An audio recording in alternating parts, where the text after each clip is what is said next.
కాకుండా బతకడం చేతగాని సీవు నెత్తురు సిగ్గు బిడియం లేకుండా అడ్డంగా రైసు రేపు నుంచి దొరకదన్నట్టు తినేసి బతికేస్తున్నావే, నీకు నాశనం. గుర్తుపెట్టుకో. చదవకపోతే ఎవరికోసం? వాళ్ళ చదవమన్నది వాళ్ళ కోసం కాదు, వాళ్ళ చదవమన్నది వాళ్ళ కోసం కాదు, నీ కోసమే, నీ భవిష్యత్తు కోసమే చదవమన్నాడు. వీడేమంటాడు? మనల్ని బెదిరించేస్తుంటాడు. నేను వెళ్ళను రేపు నుంచి, నేను రాను రేపు నుంచి, నేను వెళ్ళంటే వెళ్ళకు, రేపు నుంచి నేను చదవను, నేను ఉండనంటే అడుగుతున్నాను. చదువులు లేవు ఈరోజు.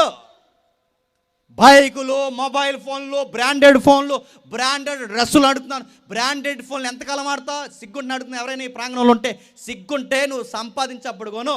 5,000 రూపాయల ఫ్యాంటు, నాన్న 5,000 ఇచ్చిన ఫ్యాంట్ అప్పుడు కొన్న కాదు. నీకు సిగ్గుంటే 5,000 రూపాయల ఫ్యాంట్ ఒక బ్రాండెడ్ జీన్ కొట్టినావంటే నీ కష్టార్జితం ఎంత? నాన్న జేబుల్లో డబ్బులు దొంగిలించడమా? నాన్న కష్టానికి సిలిజెంచులు పెట్టడమా? చేసే పనులు ఏడు చెప్తున్నా. మళ్ళీ ఆ ఎకారం డ్రెస్ కోడ్ ఒకటి, మళ్ళీ ఆ చూస్తుంటే ఇంకా ఎకారం వచ్చేస్తాడు. ఎంత పొడుగు పుంజుతున్నారండి, గడ్డం ఎలా పొడవుగా మేకపోతులు కొంటే చూస్తారు, పొడవుగా.